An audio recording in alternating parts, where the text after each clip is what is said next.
प्रशांत किशोर ने आगामी विधानसभा चुनाव में प्रत्याशियों के चयन को लेकर के बड़ा ऐलान किया है। प्रशांत किशोर ने बताया है कि जनसुराज पार्टी से स्वच्छ छवि वाले लोगों को ही टिकट मिलेगा और इसके लिए जनसुराज हर संभव प्रयास करेगा।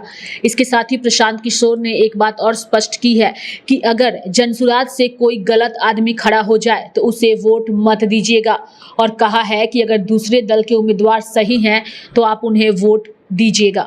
मैं मन से कह रहा हूं, अगर जनसुराज का कोई गलत आदमी टिकट पा जाता है उसको एक भी वोट मत दीजिए, उसको झाड़ू मारकर बाहर भगाइए। किसी भी गलत आदमी को वोट मत दीजिए।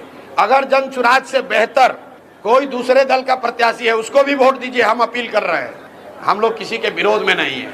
हम लोग बिहार में सुधार चाहते हैं और वो सुधार तब होगा जब अच्छे लोग चुनकर आएंगे, वो किसी दल का हो।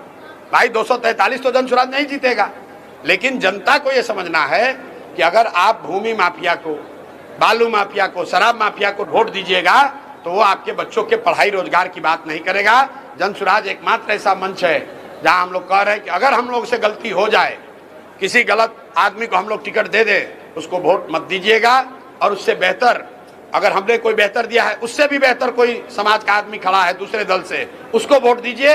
हर हालत में बिहार जीतना चाहिए। जनसुराज जीते या ना जीते, बिहार की जीत होनी चाहिए। बिहार विधानसभा चुनाव की सरगर्मी साफ तौर पर नजर आ रही है। प्रशांत किशोर की बिहार बदलाव यात्रा भी लगातार जो है वो लोगों के बीच पहुंच रही है। बिहार के अलग अलग जिलों में लगातार सभाएं हो रही है और जिस तरीके से प्रशांत किशोर अलग अलग मुद्दों पर दहाड़ते नजर आ रहे हैं, ये बता रहा है कि बिहार में इस बार बदलाव के मूड में प्रशांत किशोर साफ तौर पे नजर आ रहे हैं। लेकिन भले ही प्रशांत किशोर बदलाव के मूड में है, लेकिन जनता का मूड क्या है ये तो विधानसभा चुनाव के नतीजे ही तय करेंगे। लेकिन फिलहाल Prashant Kishor full on active mode में नजर आ रहे हैं और लगातार बिहार बदलाव यात्रा के जरिए लोगों के बीच पहुंच रहे हैं, जनसभा कर रहे हैं। नीतीश कुमार हो, तेजस्वी यादव हो या फिर भाजपा के नेता हो, सभी पर हमला करने से बाज भी नहीं आ रहे हैं। वहीं दूसरी ओर अगर प्रशांत किशोर की बात करें तो उन्होंने स्पष्ट कहा है कि बिहार की 243 सीटों पर जनसुराज पार्टी चुनाव लड़ रही है। जिसको जितनी सीटों पर चुनाव लड़ना है लड़े। कौन सी पार्टी कितने सीटों पर चुनाव लड़ रही है इससे जनता को कोई लेना देना नहीं है।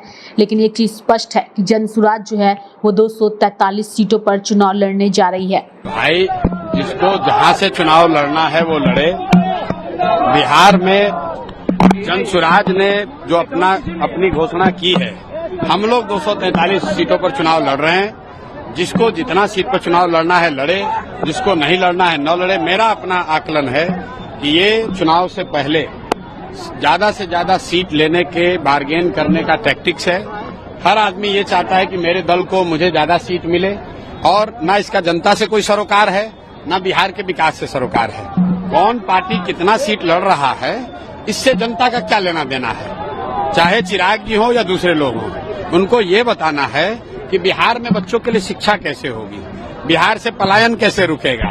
उनको ये बताना है कि बिहार में भ्रष्टाचार कैसे रुकेगा। आप एनडीए में रहिए या यूपीए में रहिए, उससे जनता को कोई लेना देना नहीं है। जनता ने एनडीए को भी देख लिया। बहरहाल बिहार विधानसभा चुनाव को लेकर के प्रशांत किशोर ने अपनी ओर से स्पष्ट कर दिया है कि पार्टी ईमानदार लोगों को टिकट देगी और अगर गलत लोगों को टिकट देती है तो आप प्रशांत किशोर यानी कि जनसुराज पार्टी के उम्मीदवार को वोट ना करिए, बल्कि ऐसे नेता को वोट करिए जो सही मायने में आपके उम्मीदों पर खड़ा है। साथ ही उन्होंने ये भी स्पष्ट कर दिया है कि 243 सीटों पर उनकी पार्टी चुनाव लड़ने जा रही है। ऐसे में देखने वाली बात होगी कि आने वाले दिनों में बिहार विधानसभा चुनाव को लेकर के बिहार की राजनीति में और कितनी ज्यादा सरगर्मी देखने को मिलती है। लाइव इंडिया हर पल के लिए रांची से डेस्क की रिपोर्ट।